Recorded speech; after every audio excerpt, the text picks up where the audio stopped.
হেলসিঙ্কির এই রেস্তোরাঁয় সাবলীল ফিনিশ ভাষার চেয়ে ভালো বার্গার এবং ফ্রাই ও কোমল মন বেশি গুরুত্বপূর্ণ। আমি তাদের বেশ ভালো বুঝি। এই রেস্তোরাঁর মূল কোম্পানি হচ্ছে এস গ্রুপ, যেটি ফিনল্যান্ডের সবচেয়ে বড় রিটেইলার। প্রতিষ্ঠানটি ফিনল্যান্ডকে চাকরি প্রার্থীদের কাছে আরও আকর্ষণীয় করে তুলতে চায়। পৃথিবীর সবচেয়ে কঠিন ভাষা ফিনিশ না জানলেও চাকুরি মেলে এস গ্রুপে। তবে নতুন কর্মী নিয়ে ফিনল্যান্ডে বেশ বিতর্ক রয়েছে। দেশটির অর্থনীতিতে প্রতি বছর ৪৪,০০০ অভিবাসী কর্মী দরকার, কিন্তু তাদেরকে কি স্বাগত জানানো হয়? মেক্সিকোর সাবেক আইনজীবী ফ্রান্সিসকো মেরিদা গার্সিয়ার অভিজ্ঞতা থেকে জানা যাক। ১০ বছর আগে তিনি তার ফিনিশ স্ত্রীসহ ফিনল্যান্ডে চলে আসেন। ভাষা না জানায় তখন চাকুরির সুযোগ পাননি। এটা কঠিন ছিল। আমি আবেদন করেছি, শতবার আবেদন করেছি। আমাকে সাক্ষাৎকারেও ডাকা হয়নি। মেরিদা গার্সিয়া ফিনিশ ভাষা শিখেছেন এবং প্রফেশন বদলেছেন।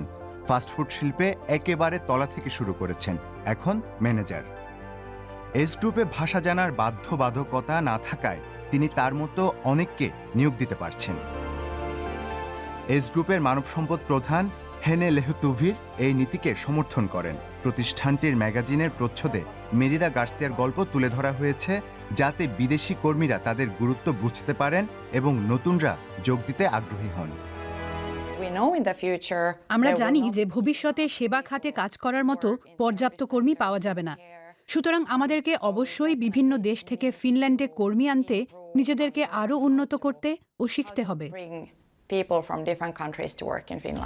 তবে ফিনিশ সরকার বিষয়টি একইভাবে দেখছে না।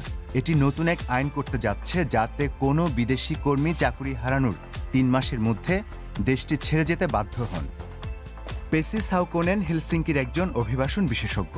তিনি মনে করেন, ডানপন্থী দল ফিন্স পার্টির চাপে বর্তমান সরকার এ ধরনের নীতি গ্রহণ করতে চাচ্ছে।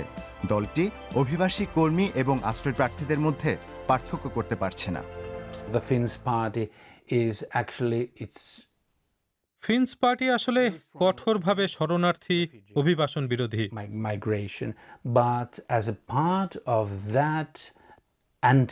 কিন্তু এই ধরনের অভিবাসনের প্রতি বিরাগভাজন হতে গিয়ে আমাদের সামগ্রিক অভিবাসন নীতির অনেক ক্ষতি করা হচ্ছে।